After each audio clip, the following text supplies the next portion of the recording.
And good morning, race fans. This is Joe Morotta, and we are reporting live from the here in Watkins Glen, New York, at the International Research Center here in Watkins Glen, New York. And of course, today is a day that we've been planning for since. Hey, Kip Zeiger's alongside of me right now. Kip, come on in here. We started planning this back in December of last year. Well, we started talking about it. I think you and I got together probably in March or April. You came down and... I was down here on January 20th. Oh my gosh, was it Okay. really that long? Yeah, Okay. on a snowy day in January. Okay. And today's the day that we're going to celebrate the history of the Moody Mile. And Kip, at that time when you and I talked about it, there was really no talk. Maybe there was a little bit of rumor about the Moody Mile disappearing, going away, the finale. But it did happen. It did happen. And but we had all this works underway, and we're continuing on with it. And it just now is kind of fitting a piece of the jigsaw puzzle into the history of the Moody Mile, what we're doing today. Yeah, I agree, and you're absolutely right. When we put this program together, we weren't sure about the status. Well, obviously, everybody knows now that the track ran its last race last month, and I think this day, which is going to be a day-long retrospective look at the history of the track with driver retrospectives and history and slide presentations and video presentations, is just going to be a great way to celebrate the greatness of this track. People wanted me to maybe make this a political statement.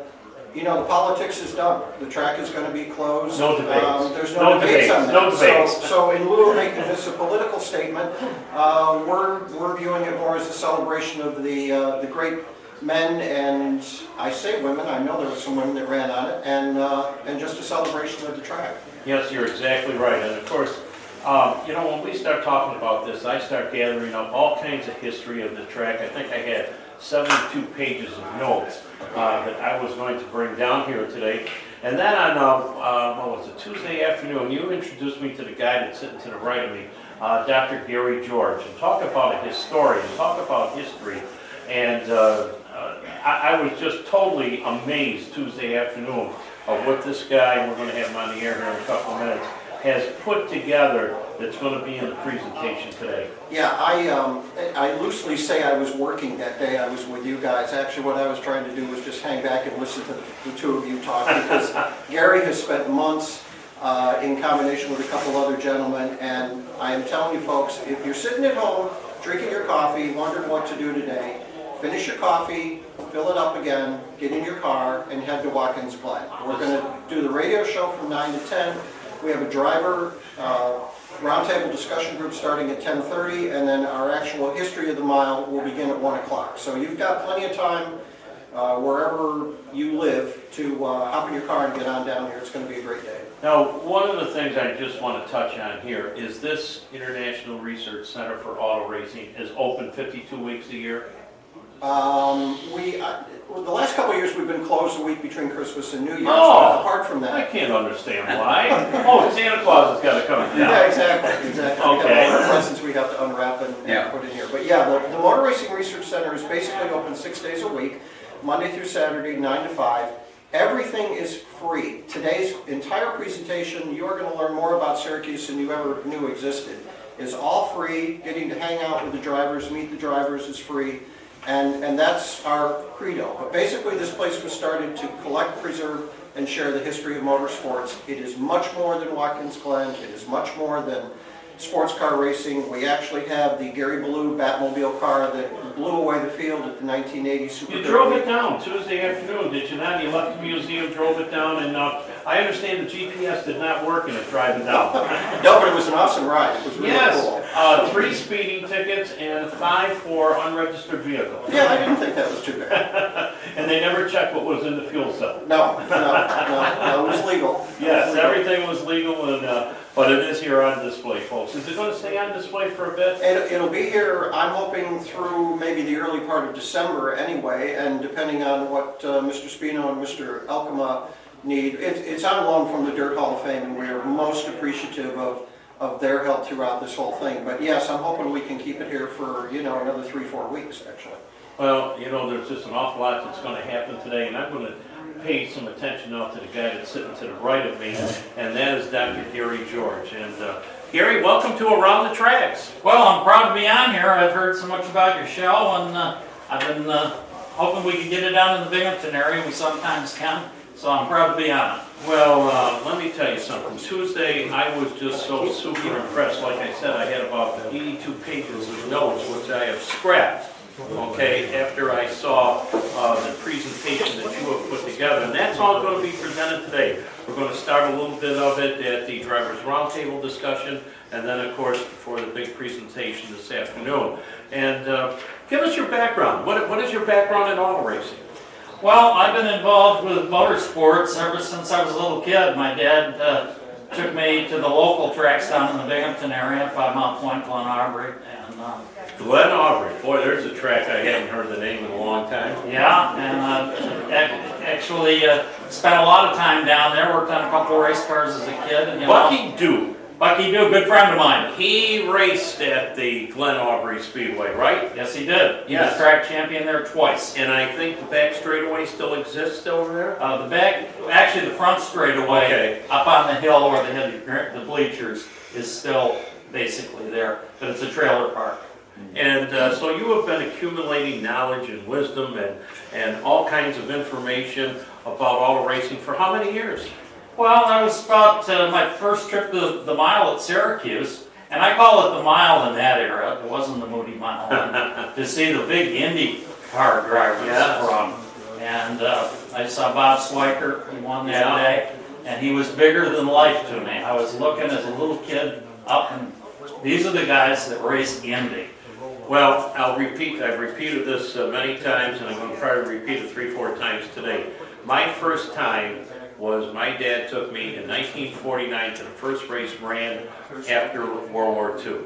And I did not know what an Indy car was, what a dirt track was. I was 7 years old, and baseball, football, and that was it. Of course, I liked a few girls too. Whoops, my wife's over in the other room. And 7 years old. And anyways, my father took me, and the first sound that I ever heard down there was the sound of an Offie. They're awesome. It did not sound like a Ford V8. It did not sound like a Chevrolet Inline 6.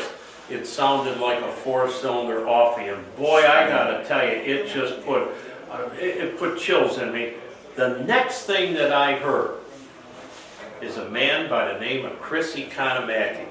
And I'm choking up a little bit, but that has really put a big impression into my life. And his display, by the way, is right over there in the corner of the room. And he was known as the man for announcing races around the United States at that time. Yeah, and fortunately, over my career in racing and all the tracks I've been to all over the country, I ran into Chris a number of different places at a lot of different racetracks, and certainly had National Speed Sport News. Came every Wednesday. You had to be out at the mailbox waiting for it. You had to be waiting there. Boy, if that mailman did not show up with it, let me tell you, it was war. Yeah, it was war. I gotta tell you, because that was the Bible, the history, and Chris did a fantastic job. I did meet him back about maybe 10, 11 years ago when we ran the dirt cars at the dirt track in Charlotte, and he was meandering through the pit area with his notebook and making notes. I walked up to him and I says, Chris, I said, my name is Joe Morotta. He goes, I know who you are. And I says, I'm the announcer of Syracuse. I know it. By the way, is Pizio's restaurant still located off and behind turn number 2? I says, yes, it is. He says, boy, I tipped many a brew there. And that was Chris Economaki. He did like his brew. Yes, he did. And he did like his auto racing. You have prepared a presentation today that is second to none. And I know, I know it's going to be recorded and everything. And but folks, for those of you in the Syracuse area right now, it's less than a 2-hour ride. The presentation is going to start at 1 o'clock. You're welcome to come down here to the Research Center here in Watkins Glen and be part of festivities, because, like I said, it's been nearly a year since we've been putting this thing together. And Dr. Gary George has just done an absolute fantastic job in assembling all types of information and notes and what have you. but he has a total video of the history, going back to what year? Well, basically what we've got video right now is the 1972 race, the first one. And that's how we're going to actually we're going to kick that right off. That'll be the first video we show. It's about a 4-minute tape. It is unbelievable. But some of the stuff you showed me on Tuesday, some of the early stuff when the track was in a different position and so on, you've got all of that. Oh yeah, the slide part of yes, it. yes. Yeah, we've got extensive research. And it was not only myself, there's been two other guys working on it, Jeff Ackerman and Mike Monet, racing historians that have been instrumental. Mike's holding the wall up right now. Yeah, he's holding the wall up over there, I see that. We're really instrumental in helping put this together. I'm the pretty face up front. Wait a minute. Doing it. Yeah, well, maybe I'm carrying it away here a little bit.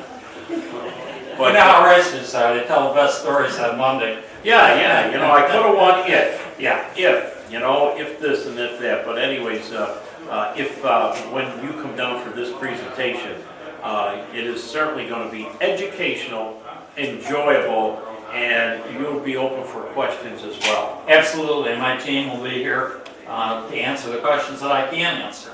And that is absolutely fantastic. Doctor, I'm going to let you rest here for a minute. I got a guy alongside of me who you hear on WFBL on many occasions. Let's see, he's on at 7 a.m. in the morning prior to my show, right? That is Joe Kelly. Sunday at 10. And Sundays at 10 o'clock. And Joe, you're no longer a resident of Syracuse, No, New York. I actually live down in Hammondsport, which is about 25, 30 miles over the hill from Watkins Glen. I actually moved down here to get involved with the center. Really? Yeah, I love the center so much, and I just I wanted to work can't with it. beat you for doing that, Joe. I mean, there is just so much history here in the connection of Watkins Glen. But the neat thing is all the history that they have done from surrounding racetracks, speedways, and racing paraphernalia. And it's just amazing. I get in here and I always tell the story that they escort me out the door at 5 o'clock at closing time. My wife, one of the ones that dragged me out by my feet. I just get in here and I do not want to leave. There's so much here, and you could never. I think they've got something like close to 1 million pieces of literature, books, magazines, photographs, videos. I've helped out here sometime. One day I sat in the media room and they had this big box of old VCR tapes that somebody had donated, unidentified. I just sat there one day going through VCR tapes, all kinds of stuff, old NASCAR races, British touring car stuff, Formula One stuff, some of these oddball crash and burn videos they used to sell. It's just a place that's unbelievable with the history. It is. History has made up so much in sports, whether it be baseball, football. I mean, I've gone to Cooperstown and and I'm not a real big baseball fan, but I got involved into the history of the baseball and the start of the games and so on and everything, and how much the game has changed from the uniforms, from the seats in the stadiums. But auto racing has changed as well. When you see Dr. Geary's presentation today, you'll see some of the early race cars and how they race. One of the things that amazed me, Joe, when they used to race back in the 1920s, I believe it was, the driver did not wear a fire suit. He wore a shirt and tie and a suit jacket. I've seen pictures of the drivers, the crews, and even the people in the fans were all dressed in shirts and ties. I can't imagine going to the racetrack with a shirt and tie. Well, I tell the story, the first time I announced at Syracuse was 1970, and that's when the Moody Mile was nicknamed on that day. And there was a gentleman that sat behind me. He was a former scorer, and I do have his name here somewhere, Mr. Duvall. John Duvall. Oh, yeah. John Duvall. An amazing person. He stood behind me. It had to be an 85-90-degree day. The humidity was terribly warm and very uncomfortable, and he was there in a three-piece suit, white shirt, tie, and a straw hat. He was an amazing man. I knew John quite well back in the day, and he had a mind. He probably had as much history in his head as this whole place has. Really? Unbelievable person. He could quote things. He could tell you about oddball cars. He could talk about old races. An amazing person. Let me just relay this story. As you know, on that day, the Moody Mile was named. We were well over a 2-hour delay. The fans were getting quite uneasy in the grandstand and so on. Finally, they got cars onto the track, and the track shaped up really, really quick. And I had my old-fashioned stopwatch, and I'm clicking off laps, you know. And all of a sudden, I see this little 63 coupe come by, and I said, man, he looks quick.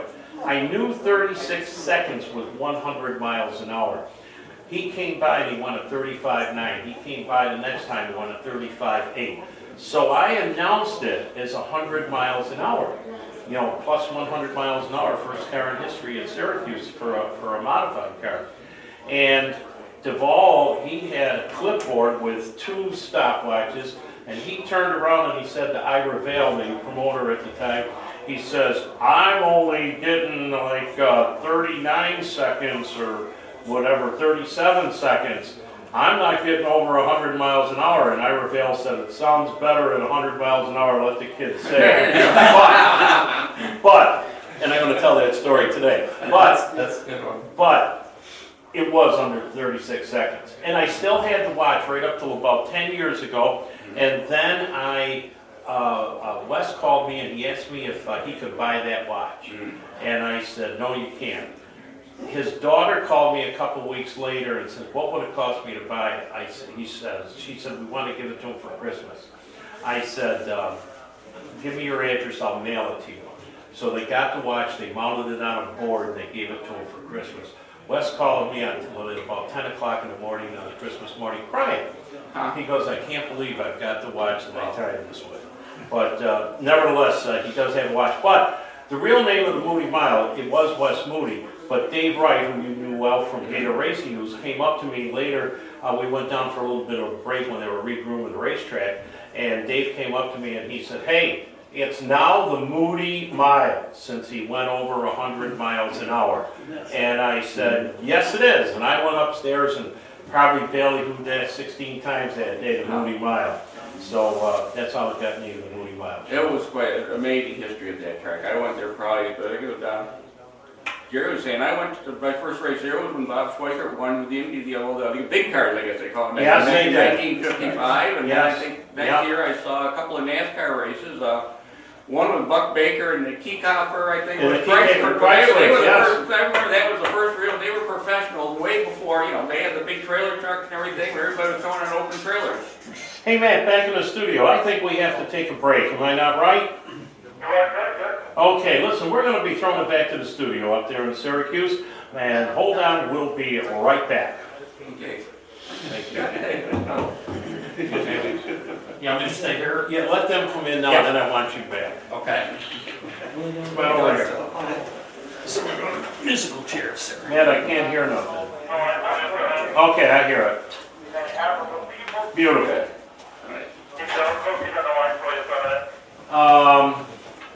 See if you'll call back towards the end of the program. I'm kind of loaded with guests and I want to get them in.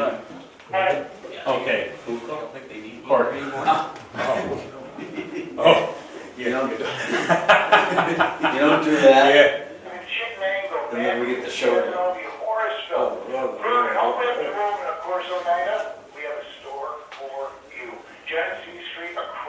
Get a little closer, guys. And when you talk, kind of lean in towards this. Check payment plans, interest-free payment plans, and the most important thing to remember is, don't pay more in a furniture store. You're smarter than that. Use CNYOneAds.com when you have something to sell. Use CNYOneAds.com if you have something you need to find. If you're looking for something to rent, use CNYOneAds.com. The new online site for classifieds in Central New York is CNYOneAds.com. Simple, quick, and easy to use. Don't gamble on Craigslist. Don't pay overinflated newspaper prices. And stop paying commissions to eBay. Go to CNYOneAds.com. Stay secure, private, and free to list for a limited time. Ooh, I gotta do my. I've got it. Joe, cookies are coming in loud and clear. You sound great. Thank you, thank you.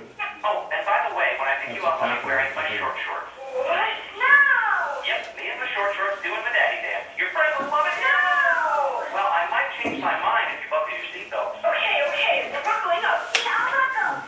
Whatever it takes, Eagle safe. Never give up until they buckle up. A message from the National Highway Traffic Safety Administration and the Ad Council. Visit safercar.gov/kidsbuckleup for more information.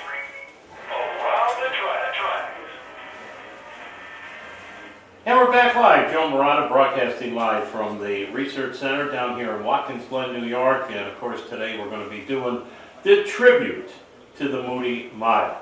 And we've had many people coming into the museum here already. We're going to be doing the presentation itself across the street at the school. So there's plenty of seats. It's going to be very comfortable, and we'd enjoy to have anyone to come down there. Like I said, if you're in the Syracuse area right now, hop in that car, come on down. It's about an hour and a half drive. The way I would do it is I would go west on a New York 2-way to Geneva, get on Route 14 south, go through the city of Geneva and stay right on 14 and come right down into Watkins Glen. And of course, you're going to be, as you come into Watkins Glen, you're going to be passing Lane's Yamaha coming in. And I got these two guys alongside me, but we're going to hold on them for a second because I got to talk about my good friend Charlie Caprera up there at the FX Caprera Car Company up in Pulaski, New York. Hey, if you're looking for a great car, whether it be a summer car or whether it be a 4x4, they're the people to go to. And I got 4 big specials for you today. The first two, you know, I know we're getting into the all-wheel drive time of the year and so on, but you know what? I caught this on the line here, and it's a 2003 Chevrolet Corvette convertible. It's the 50th anniversary edition. It has leather, it is loaded, automatic transmission, only 32,000 garage kept miles. It is a glossy ruby red finish. Come on, guys, come on, gals, you can buy this for your man for Christmas. Get this price, under 20 grand, $19,988, 32,000 miles. Boy, I wouldn't mind that under the Christmas tree myself. Always wanted a Corvette.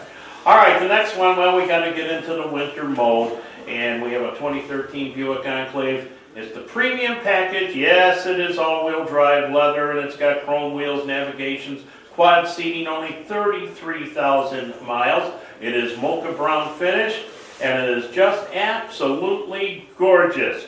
Low price on that is $34,988. Keep in mind, all the prices that I give you on the air, everything, particularly with Charlie Caprera, is negotiable. Give the guys a call up there at 1-800-333-0533 and tell them that Joe sent you from around the tracks.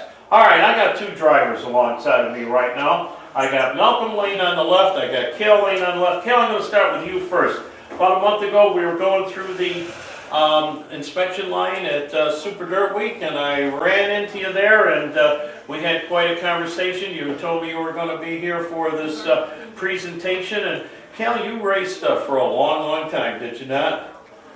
Yes, I started in 1959.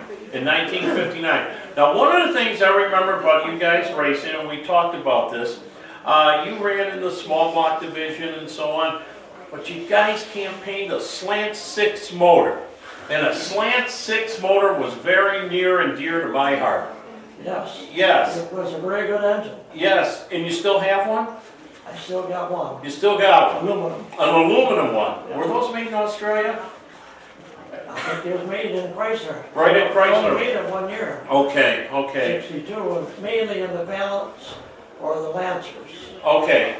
The aluminum one. The aluminum one. 76 pounds. That's what the price they said was too high to put them in production. Okay. That's why they only did it 1 year. Okay. And did you ever run at the mile at Syracuse? I never run it the mile. Okay. I had an application in for a motorcycle race, but I didn't make it. I never run a car there. Well, now we're going to switch gears. We're going to go to a guy that did run at the mile, and that's his brother, Mal Lane. Good morning, Mal. Good morning. And you did run at the mile in a ESS Sprinter. We run there with the small block modified 4 different years also. Okay. Yeah, and then with a race for the World of Outlaw sprint cars there. So then you ran with a big motor. Yeah, with a 410. With a 410 aluminum. Wow. Yeah. That had to be unbelievable. The only thing I could imagine going around that track in a 410 Sprinter is being on, like, let's say the New York State Thruway, total ice conditions, and your throttle stuck wide open. Well, the first day of practice and stuff, it seemed like that, but as I got more comfortable with the car and the track, it wasn't too bad. It wasn't too bad. Okay. What type of success did you have with the World of Outlaws? Well, I timed in just a little over 29 seconds in time trial, And then in the feature, I finished 11th on the lead lap. Sammy Swindell won it, and I was happy to, that was my best finish in World Outlaw, was 11th. You know, that was quite the battle between Sammy Swindell, Steve Kinzer, a lot of the Pennsylvania posse guys that came up that used to run in the circuits down there in Pennsylvania. But one of the things that Swindell and Kinzer would do is to trick those cars out for fast time. And I remember one time he was out there running. There was quite a few sprinters out there running on the track. And he came up on a car so quick. I think it was the Lady Mars Selfox, yeah. And he climbed the back end of her car and crashed up his car. He was ticked. He was absolutely ticked off. Of course, he has been known as kind of an emotional guy through his lifetime. And loaded up the car and left. Yeah. And that was it. I remember another time with Sammy Swindell, he won the race, and it was when we had the Ithaca Gun Series. And every winner got an Ithaca shotgun. And he gets up on the podium and he has presented the Ithaca shotgun. And Jack Burgess said to him, "Well, Sammy, what are you going to do with that shotgun?" And he says, "I'm going to find a promoter and shoot him." That was Sammy Swindell, kind of candid right to the point. How about your success, Mel, in the 358 modifieds at the mile? Okay. How'd you do with that? It was actually the 320 cubic inch back in the earlier years, in the early 80s. And the best finish I had was on July 3rd, a night race. And I won the heat and was 8th in the feature. And that was my best run in a small block modified. Now, you ran a lot of the short tracks around here in the central New York area and everything. Your feelings when you got to that mile, what were the feelings? Wow. Just wow, just pulling into the place is exciting. And then, the first getting buckled in and getting on the track, it's just, you have time to really think on them straightaways. Did you ever think the straightaways were going to end? No.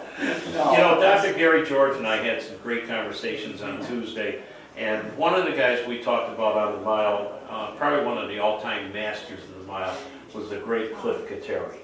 And Cliff was a 6-time winner of the New York State Fair Modified Championship.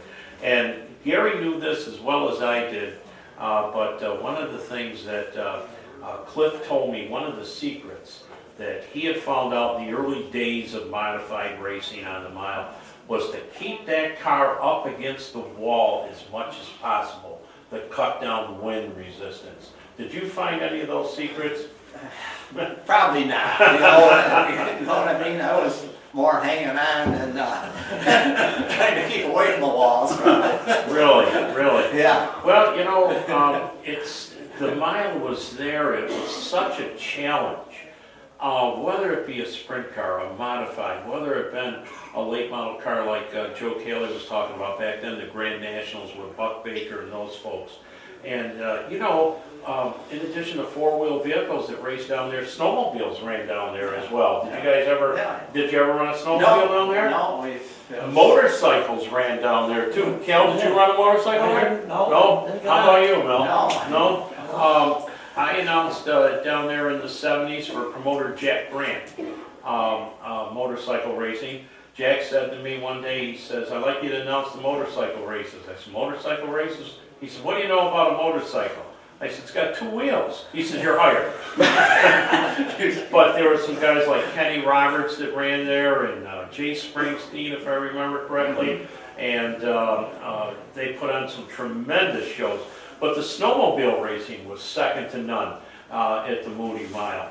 And, I get tears in my eyes when I think about the history of that track, and it's just going to be dissolved. Right now, Gary just passed a book over to me. He made the Syracuse Mile Gold Cup. Okay, and these are the guys from the motorcycle racing, and it's just absolutely part of history, without a doubt.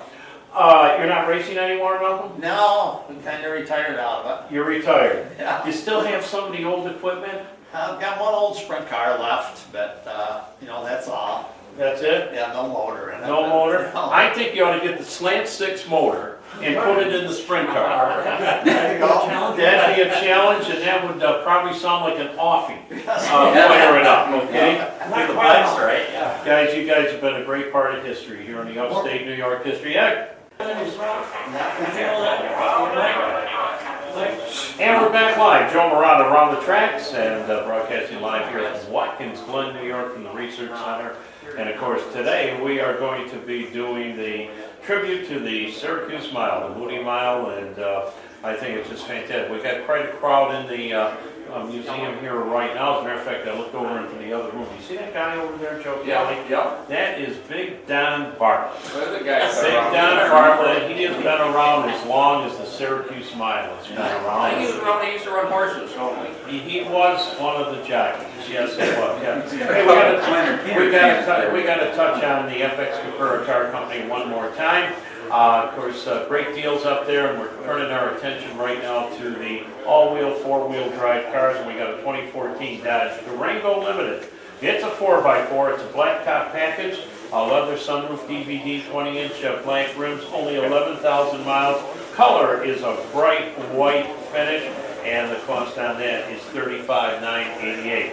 $35,988. And our final car is a 2014 Jeep Grand Cherokee Limited 4x4, leather loaded, only 20,000 miles. This is a brand new Chevrolet trade-in, and this one is finished in tuxedo black. This is as sharp as a tack. Give the guys a call up there, because this one is just $30,988. Give the guys a call up there at 1-800-333-0533. Tell them Joe sent you from around the tracks. You'll ride home happy on I-81 southbound. Gary Tompkins, and well, wait a minute, we got Joe Kaler alongside. Joe, you wanted to put something in here. Okay, one of the events I remember at the fairground was the snowmobile races. I know snowmobiles are unbelievably fast. They were faster than the modified. And the one that really struck out my mind was Gilles Villeneuve, a Canadian driver. Yes. He took him down. He was always fast. He built a special twin-track rear-engine snowmobile. He built it on a Formula Ford chassis. He removed the wheels in the front, put skis on, and put tracks in the back. And in a 25-lap race on the Syracuse Mile, he beat the field by about 2 laps. Is that right? Unbelievably fast. He turned laps faster than the modifieds were turning at the time. I'll tell you a story.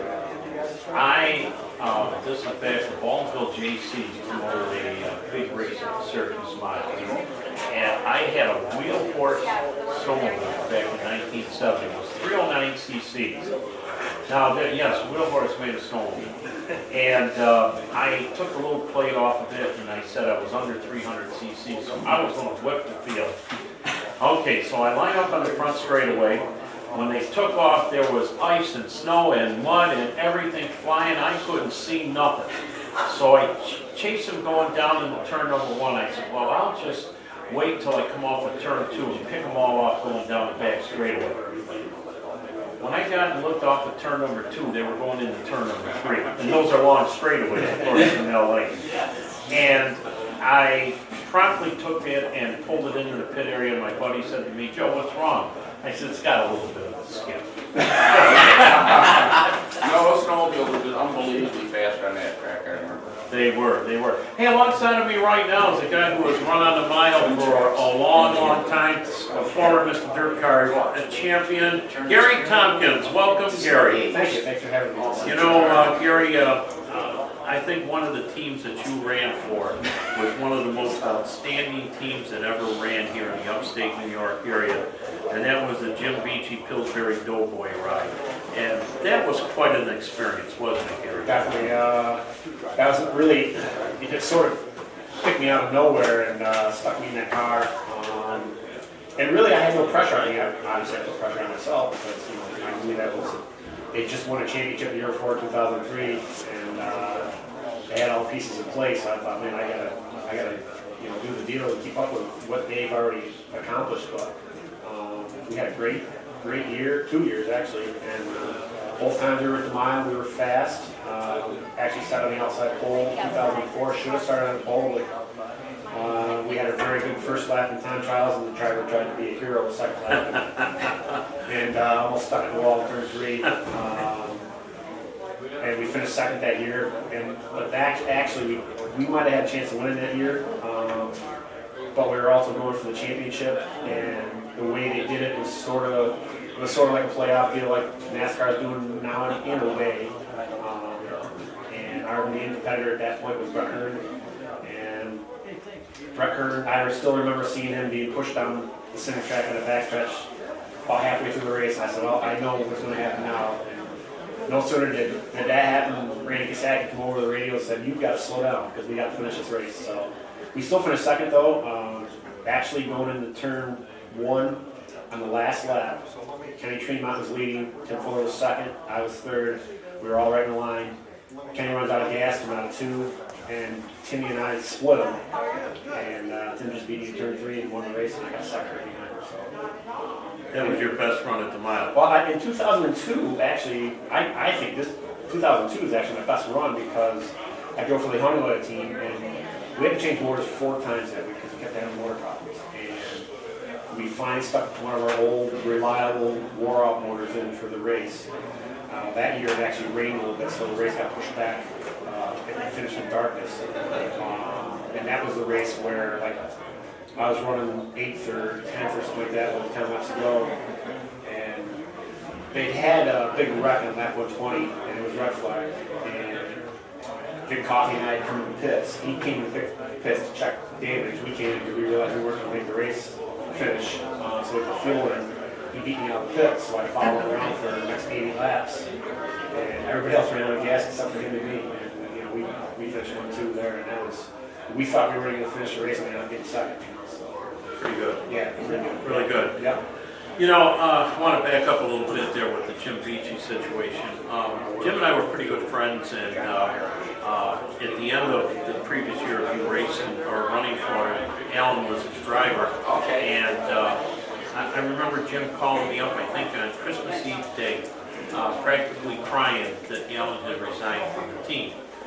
And he was going to quit, he was going to do this, that's it. And we talked a little bit, and I said, look, I gotta go, we've got people here in the house, and I'll talk to you about it later. So he calls me the day after, and he said, Joe, who should I put in the car? And I said, oh man, I said, you know, there's such a wealth of talent out there, it's unbelievable. He said, here's my list, and I'm not gonna tell you who's on top of the list. And he gave me a list of about 5 drivers, and probably driver number 3 that he mentioned was a guy by the name of Gary Tompkins. I said, stop right there. I says, you know, there's a guy that needs a break. I said, there's a guy that's got all kinds of great potential. He said, do you really think so? I says, I know so. He says, you know what? I agree with you. Keep it under your hat. And I think he called me about a day or 2 after Christmas, and you had the run. Yeah, that was a great thing. And then to repeat with the with the Mr. Super Dirt Championship, that was just unbelievable. And it's funny because he really didn't think we were going to win. All he wanted to do is he wanted to win the Brewerton Track Championship, which we did. And we actually won the Rolling Wheels Track Championship too. That was his main, you know, he said, I want to win the Brewerton Track Championship. He never said a thing about Super Dirt Series. He was going to go out Hagerstown first race. Tim Fuller and I run 75 laps side by side. I beat him. And oh yeah. It went on from there. You know, just we had one of those seasons. It just it was magical. Definitely, everything clicked. Yes, it did. And we were like one big family. I'm still friends with everybody that was on that crew. Not that I'm not friends with Jim, but I don't really talk to him anymore. But I still talk to everybody out there in the crew, and we're still friends to this day. It was a fun time to be a racer. And I'm going to tell you, Jim did things in class. Yes. In class. Yeah. The banquet that year, that you won the championship, the car was at the Turning Stone Casino, and the car was inside. It was like a brand new car. And you guys paraded out in your tuxedos. Yeah, they weren't the regular tuxedos. No, they weren't. Everybody kept ordering drinks from me, so. But it was Jim, it was... Yeah, oh yeah. You know, he took all, we all looked fitted for our tuxedos. He wouldn't show us anything about them. We didn't know what we were going to wear until the night of the banquet. And we walked into our hotel room, or walked into his hotel room, and there, here's yours, and we all looked at him and said,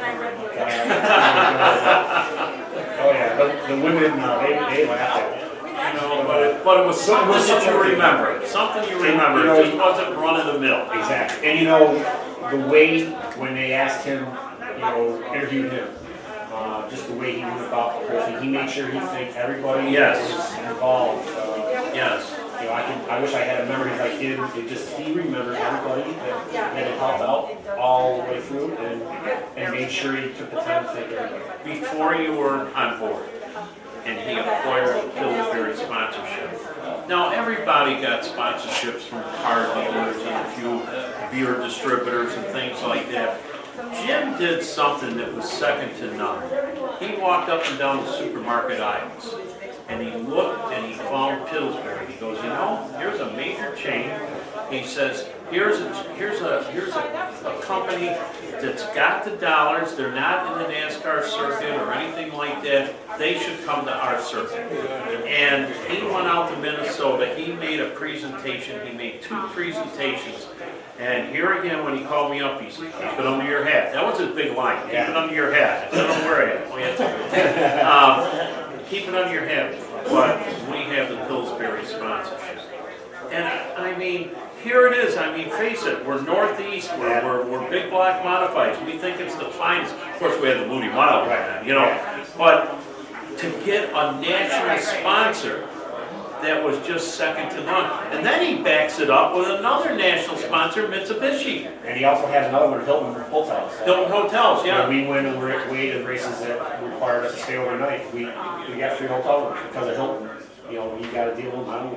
He was a class act. Yeah. I gotta tell you, I gotta find Jim. I gotta get him on here. So, well, Gary, you're going to be part of the program today. You're going to be part of the roundtable discussion. You're going to be part of the major presentation here today about the history of the Moody Mile. We sure thank you. And you know, you've had a storied career, really. And you know, I know you're running on the series and so on. You've got some good rides from here and there. But boy, I got to tell you, you get 190% out of a car. Well, you know, and I've been fortunate too. I mean, all races are. I mean, we definitely got to do it. We can't do it ourselves. We need help, whether it be financial or just help on the car. Money helps. Yeah, but I've had a lot of great people help me over the years, and I've been fortunate. I mean, at this time last year, I wasn't even sure I was going to race again. You know, this coming year, this year, 2015, and you know, I get a call from Tom Core and Chris Clark, and I'd driven for them, but they wanted to up their game a little bit. And then in March, I wasn't sure what I was going to do for a big block ride,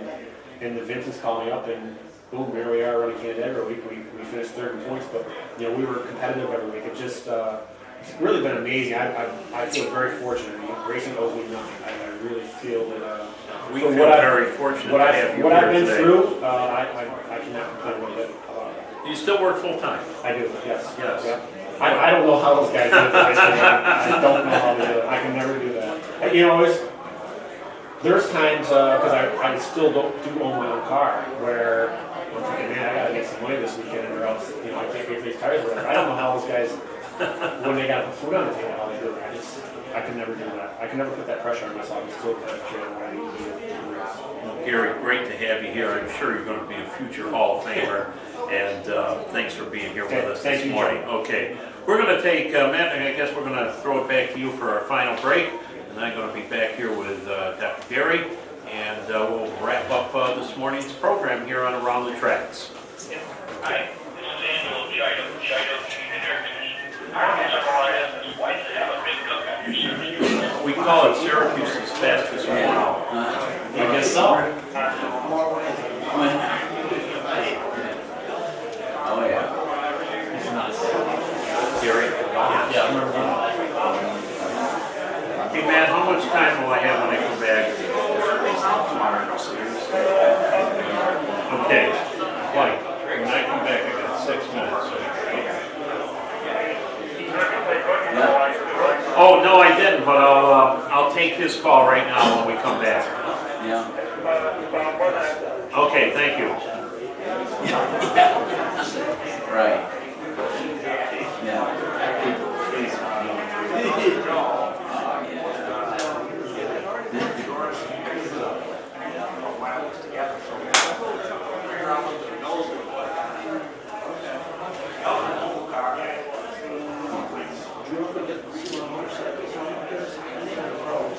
I'd seen all most of it, I was there a long time ago.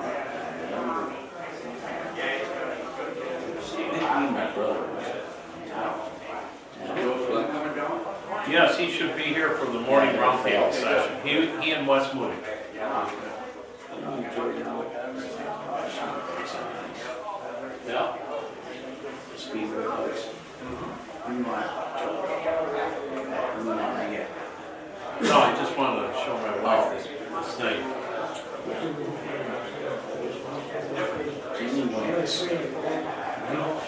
How we doing, Matt? Matt? Okay, 10 seconds.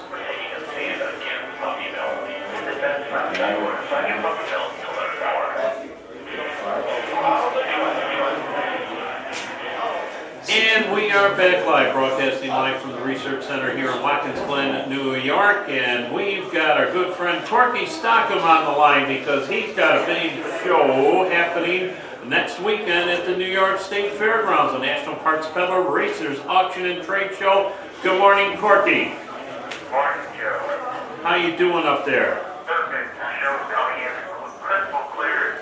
Wow, you got some interesting people on there this morning. I gotta tell you, it's like a hall of fame here this morning. It really, really is, and really enjoying it. And too bad you're not down here, but I know your work is cut out for you because the countdown is on, the stopwatch is on, because next Friday morning you're going to be opening the doors of, what is it, the 35th edition? 36th edition. 100 feet from the Moody Mile. Wow, 100 feet from the Moody Mile, and I think that's absolutely great. Anything going on special that we should know about, Corky? Well, everything is as normal. A lot of people ask us if it's going to affect us. They're taking the mile down. No, it's not. We're still going to be here, same building for a long time. And as far as the show, it's going to be great. All the normal feature cars on Saturday afternoon will be auction off. Lots of new vendors, lots of excitement. It's going to be great. Doors open next Friday at noon. We have a Johnny Cash show like at 4 to 8 at night on Friday. Saturday, doors open at 10 till 7. Sunday, 10 till 3. It's going to be great. There's a lot of people. I'm sure they're going to drive by the 3 mile and drive around it or something. Take a souvenir. Go and scoop a little dirt out for a little souvenir, right? Yeah, a lot of people call and say, hey, there's a touch the mile yet. It's just but it's only up to I'm going to drive around the track one more time. Taking my call and you're doing a great job down there. I wish you were here, Corky, but we'll see you next weekend up there at the National Parks Peddler Racers Auction and Trade Show. You all shared a lot of great memories at the Moody Mile over the last. Corky, did you ever run on the mile? No, my son's made a few laps on it in the Futures race, I think, about 5 years ago, but I haven't. So we're going to have to get a special prepared car for you next weekend and take you around the mile. Forget, I've gone fast before. Well, that's in Bonneville, and that's straight. This is... I would do it in a second. Everybody likes the Moody Mile. We're going to get a ride for you next week over there. We're going to do a little cheat. We're going to do some riding around the mile. All right, Corky, thanks for giving us a call. Okay. Dr. Gary, I got to tell you, this is just kind of a sample of what's going to be happening here today. And, I was excited coming down here last night. I was excited this morning in the hotel talking to people, yourself and so on.